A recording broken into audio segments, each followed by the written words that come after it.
안녕하세요. 에스더라고 합니다. 여러분 만나 뵙게 돼서 감사하고요. 반갑습니다. 저는 현재 한국에 온 지 8년 차 되는 탈북민이고요. 오늘은 통일가나 그리고 우리라는 제목으로 여러분들과 함께 제가 남한 여기 서울 생활과 또 제가 하고 싶은 일을 하고 있지만 저의 비전이라고 생각하고 사명을 함께 나누는 시간을 가져보려고 합니다.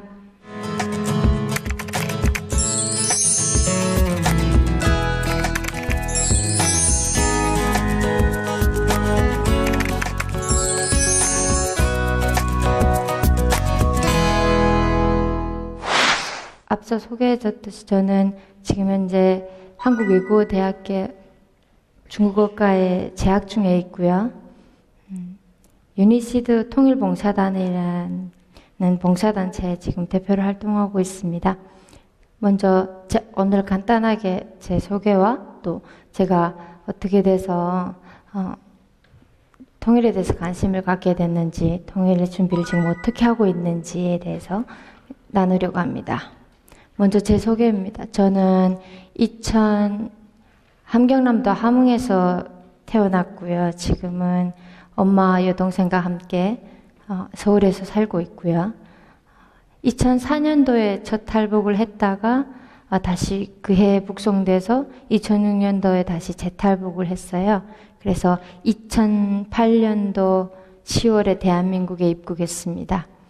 지금 대한민국에는 그런 탈북민이 지금 3만 명 시대라고 얘기하고 있죠. 3만이 있고요.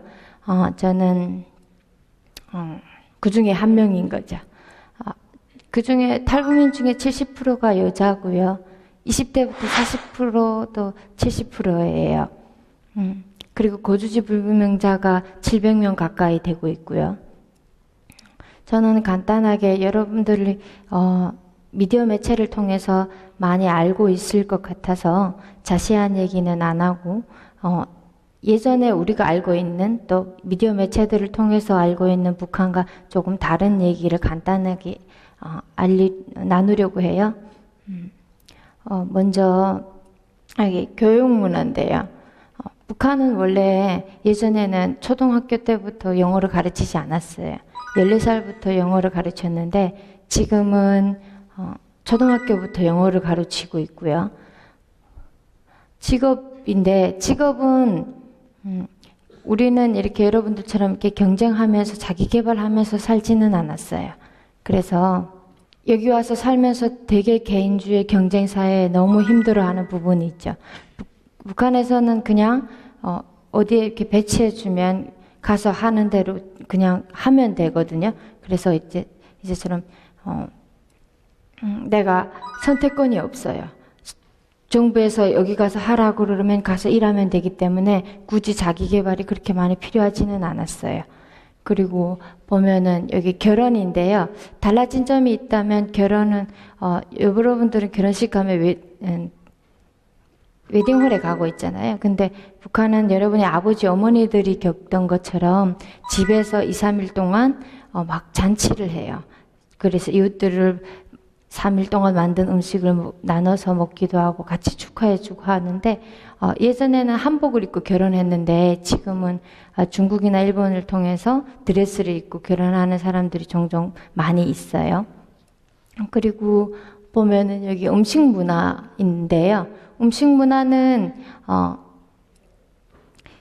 원래 저는 지금도 설에 엄마 집에 가면은 엄마는 그냥 모든 반찬에 고춧가루가 많이 들어가 있어요. 그러니까 북한 음식에는 좀 맵고 그런 게 많았었는데 지금은 대량 탈북 20년을 통해서 모든 음식 습관, 생활 습관이 다 중국화로 많이 바뀌고 있는 것 같아요. 제가 작년에 음식 사업을 좀 준비해보고 싶어서 북한 도시락 사업을 준비했었거든요. 그때 요리책을 좀 가져다 봤어요. 북한의 요리책을 다 가져다 봤는데 다 중국처럼 튀겨서 뭐 볶아 먹든지 아니면 이렇게 무쳐 먹든지 그렇게 하는 방식이었었거든요.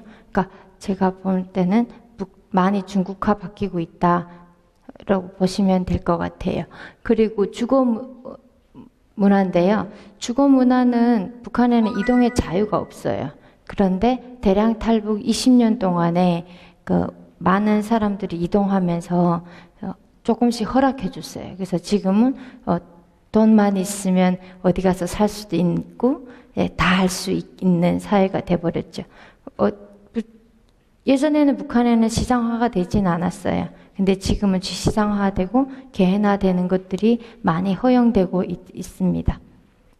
탈북민들이 가장 많이 오게 된 거는 90년도 후반부터 지금까지를 보면은 한 20년인데요. 20년을 저는 전자 후자로 나눠보고 있거든요. 탈북민은 탈북한 목적이 다 달라요. 생계형도 있고 자유형도 있고 가족연계형도 있고. 왜냐하면 제가 제일 처음에 2008년도에 와서 여동생을 2010년도에 데려왔고요. 어머니를 14년도에 모셔왔어요.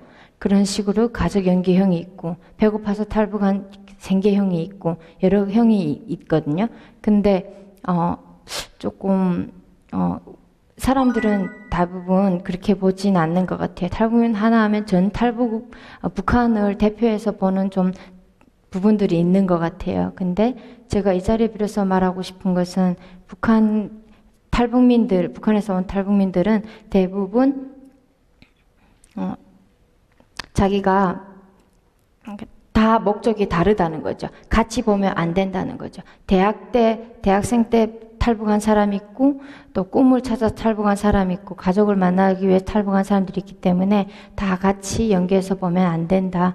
네, 그런 말씀 드리고 싶습니다. 저의 남한 생활인데요. 저는 처음에 한국에 와서 저는 생계형 탈북민이에요. 그래서 가족을 돕고 싶어서 돈부터 벌고 싶었어요. 그래서 뭘 할 수 있는가 찾아보다가 어느 날 신문을 펼쳤어요. 신문을 펼쳤는데 그때 신문이 8장인가 됐던 것 같아요. 다 읽었는데 무슨 얘기인지 모르겠는 거예요. 분명 한글이었거든요. 다 읽었는데 뭘 읽었는지 모르겠는 거예요. 그래서 머리 한 방 맞은 것 같았어요. 지금으로 말하면 멘붕이죠. 근데 처음에 왔을 때 멘붕이 뭔지, 스트레스가 뭔지, 님비가 뭔지, 지니게스가 뭔지 하나도 몰랐던 거죠. 그러다 보니까 다 읽긴 읽었는데 무슨 내용을 읽었는지 모르는 거예요. 그때 저는 충격받았어요. 내가 돈을 벌기 위해서라도 알아야 되겠구나. 배워야겠구나. 그래서 저는 대학에 가려고 생각해요. 저는 함경남도 함흥에서 태어나서 부러운 것 없이 잘 살았어요. 잘 살다가 어릴 때 15살 때 고난의 행군이라고 해서 북한에서 미공급이 시작되고 대하사 300만의 대하사가 일어나면서 생기면서 제게도 그런 고난이 닥쳐온 거죠. 그래서 15살부터 저는 앉아서 아이스크림 장사부터 채소 장사, 안 해본 장사가 없음 여러 가지를 많이 했었어요. 그렇게 살다 보니까 제가 뭘 해야 될지 학교를 다니지 못하게 된 거예요. 그래서 15살에 고등학교를 중퇴하고 나가서 장사를 하다 보니까 대한민국에 와서 대학에 가려니까 검정고시를 봐야 된다는 거예요. 그래서 1년 동안 열심히 검정고시를 했는데 무슨 말인지 모르겠는 거예요. 이게 문제 풀이집을 가서 봤는데 북한은 좀 직설적이에요. 근데 여기 기출문제집에는 이 문제가 이 문제 아닌 것은 뭐 이런 식으로 말을 좀 꽈서 얘기했더라고요. 공부하는 방식이 조금 달랐어요. 그래서 안 되겠다 그러면 어떻게 공부를 해야 될까 고민하다가 누가 여명학교라고 대안학교에 추천해 줬어요.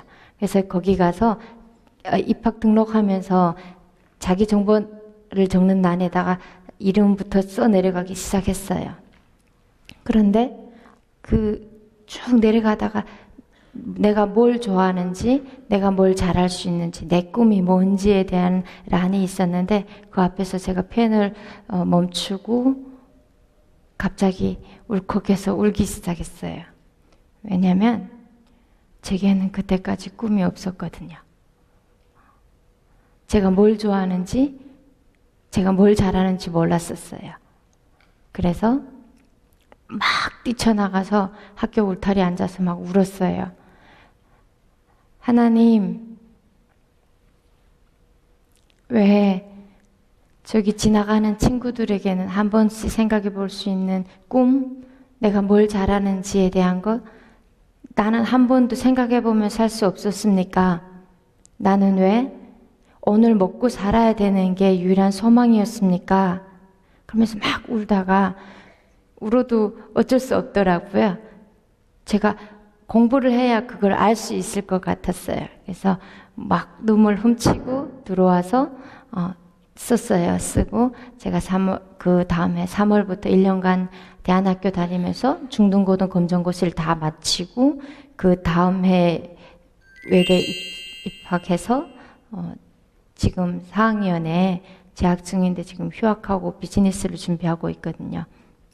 그래서 여러분은 어떤 꿈이 있는지 한번 물어보고 싶었어요.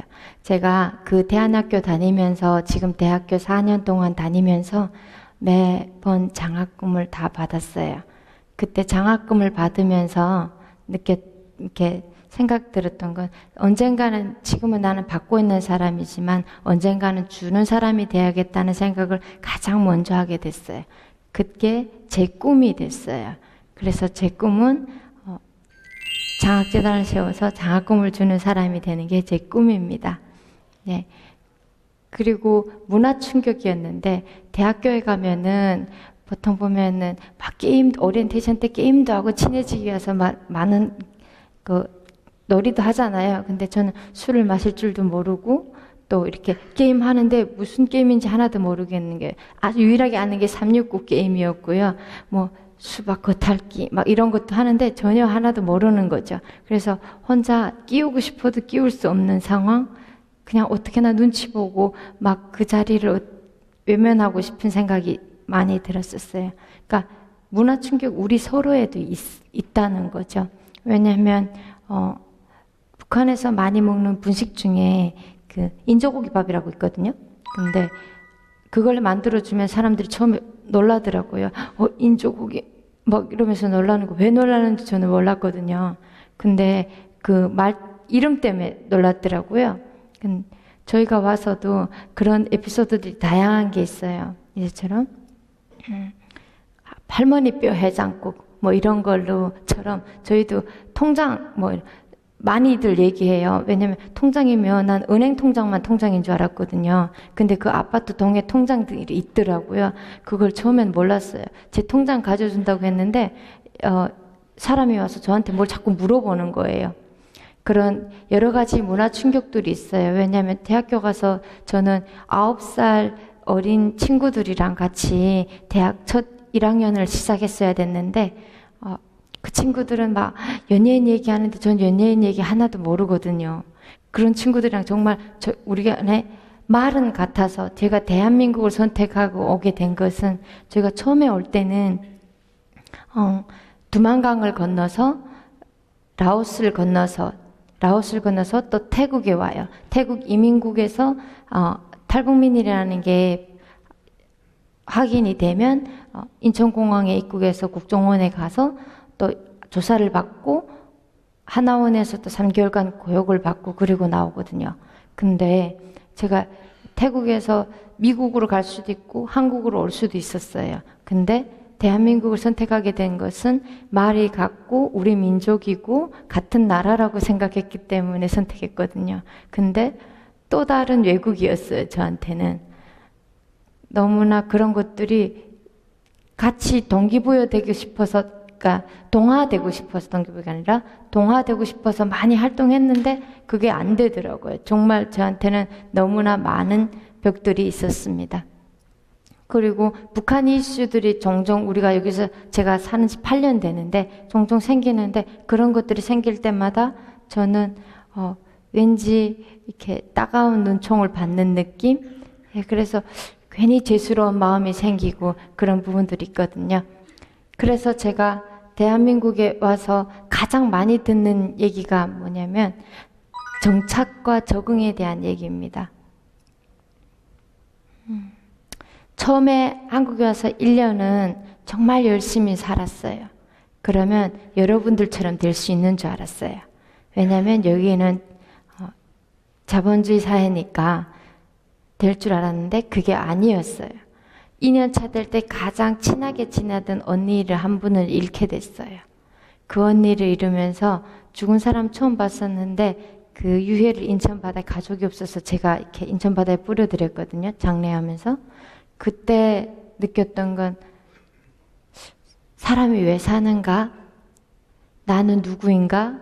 왜 대한민국이라는 곳에 와서 탈북민이라는 이름을 갖고 이렇게 아등바등하며 살고 있는 거지에 대한 질문을 수없이 하게 됐어요. 행복이 대체 뭐지? 그러면서 3년 차를 보내고 있었는데 아, 북한이라고 다 나쁜 것만 있는 것이 아니구나. 왜냐하면 제가 말을 배우고 싶어서 버스에 타면 여러분들 같은 친구들이 말하는 거 무작정 따라 했었거든요. 근데 첫 마디가 욕으로부터 시작해서 욕으로 끝나더라고요. 그래서 아, 내가 대한민국을 다 받아들이면 안 되겠구나. 좋은 것만 받아들이고 나쁜 것은 받아들이지 말고 북한의 거 다 나쁜 것이 아니니까 좋은 것만 지키고 나쁜 것은 버리고 그런 시간을 가져야 되겠다 해서 그런 시간을 3년 차에 가지게 됐어요. 근데 3년 차 되니까 또 한 번 듣는 얘기가 있는데 아, 이제는 좀 정착했겠다 이러는 거예요. 정착이 대체 뭐지? 저는 대학교 1학년이라 레포트 하나 쓰기도 어려웠거든요. 여러분은 레포트 하나 3시간이면 하나 쓰잖아요. 1시간에 쓰는 것도 있죠. 근데 저는 3일 밤을 새야만 레포트 하나를 완성할 수 있었어요. 배웠던 교육 수준이 다르고요. 모든 게 달랐기 때문에 기초적인 게 없어서 너무 어려운 거예요. 그러다 보니까 학교 생활 자체도 힘든데 사람들은 날 보고 적응했다고 그러지 나는 3년이 됐는데 뭘 했는지 모르겠고 너무 혼란스러웠어요. 그러면서 3년 차를 보내고 있는데 4년 차 될 때 제가 대학교를 휴학하고 열방대학교 코나 열방대학교에 DTS 훈련을 가게 돼요. DTS 훈련 가면서 모스크바, 이스라엘, 영국 돌아다니면서 제가 많은 것을 배웠거든요. 1년 내내 여러 나라를 다니면서 배웠던 것은 내가 취직에 대해서 걱정할 필요 없겠다 였어요. 그리고 나는 북한이란 이런 울타리에서 살다가 대한민국이라는 이런 나라에 와서 지금 울타리에 와가지고 오직 여기 친구들하고 경쟁만 하고 있었구나 이런 생각이 들더라고요. 내가 왜 한국에서 살면서 베트남 음식을 먹고 양식을 먹고 일식을 먹고 있으면서 다양한 문화를 겪고 있으면서 왜 그 안에서 경쟁하려고만 했지? 그런 질문이 들었어요. 그러면서 제가 1년 동안 해외에 다니면서 느꼈던 것은 나는 이렇게 소유하는 삶이 아니라 공유하는 삶을 살아야 되겠다. 우리는 이미 다양한 문화 속에 살고 있기 때문에 그걸 받아들이고 존중하고 같이 어울리는 삶을 살아야겠다는 걸 깨닫게 됐어요. 어느 날 또 이렇게 질문하게 모든 삶을 포기하고 싶더라고요. 우울증에 걸려서 인터넷에서 자살하는 사람들은 다 욕을 하는가 이런 문구를 검색해 보기도 했어요. 나는 하나가 있으면은 반이라도 나누는 삶을 살아야 되겠다. 내 꿈은 장학재단을 세워서 장학금 주는 사람이 되는 게 내 꿈이지만 내가 가장 원하는 사람은 그 예수님의 사랑을 나누는 사람이 되는 거다. 이런 생각을 하게 됐어요. 왜냐하면 저는 지금 북한에 아버지가 계시거든요. 본 프로그램은 미래에 대한 꿈과 열정을 가지고 전인적인 하나님의 사람들을 양성하는 성결대학교와 청년들의 시대적 사명과 비전을 발견하고 청년 리더를 육성하기 위해 최선을 다하는 청년의 뜰에서 제작 지원하였습니다.